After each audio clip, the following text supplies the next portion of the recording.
Hey there, I'm going to talk about media literacy via chapters 1 and 2 of the book Media Literacy. So, first off, I'd like to start by talking about what these chapters immediately reminded me of. I immediately thought of Seurat's painting A Sunday on La Grande Jatte.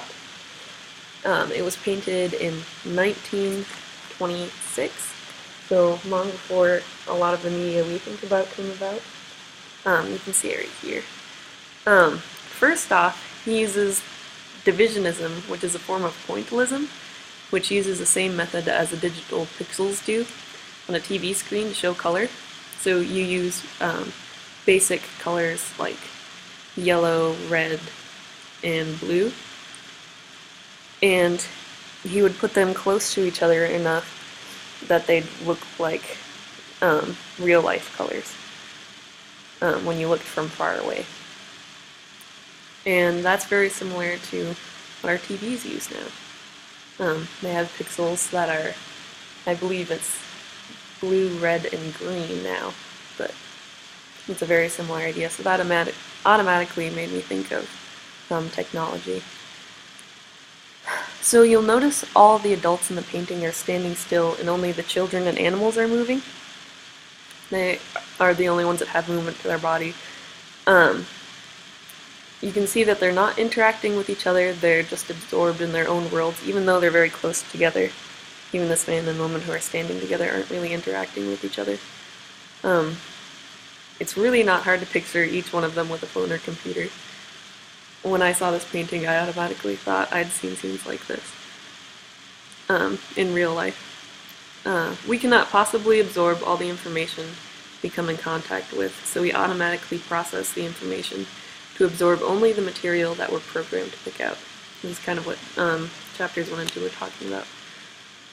We are programmed to pick out specific information by our family, friends, by advertisers and writers, and by ourselves. When we're on autopilot to look for certain things, we may miss potentially useful or enjoyable information in the name of efficiency. I thought of this quote on page 10. I thought it really hit the nail on the head. It says, advertisers constantly program the way we think about ourselves.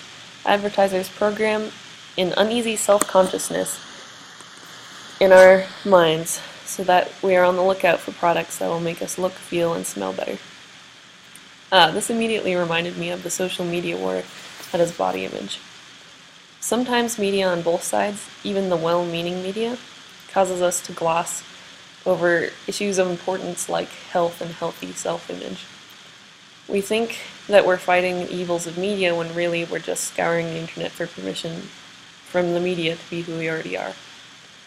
The chapters talk about personal locus, which is your goals and drives. Our goals and drives determine what gets ignored and what gets absorbed and paid attention to. Kind of like an internal Pinterest setting, if you will. The more you pay attention to and edit your personal locus, the more you can take control of the media's influence on you. This involves a lot of metacognition. Very good education word. Knowledge structures, it also talks about, are organizing information into a cohesive structure. The author describes it as taking the whats and forming them into the why and the how. The author makes a distinction between information and knowledge, which I think is really important. Information provides the context and the building blocks for knowledge, but information is not the same as knowledge. To be media literate, we need to have knowledge structures about media effects, media content, media industries, and the real world and the self. Through these structures, we can decide what information fits and what information does not fit in our knowledge.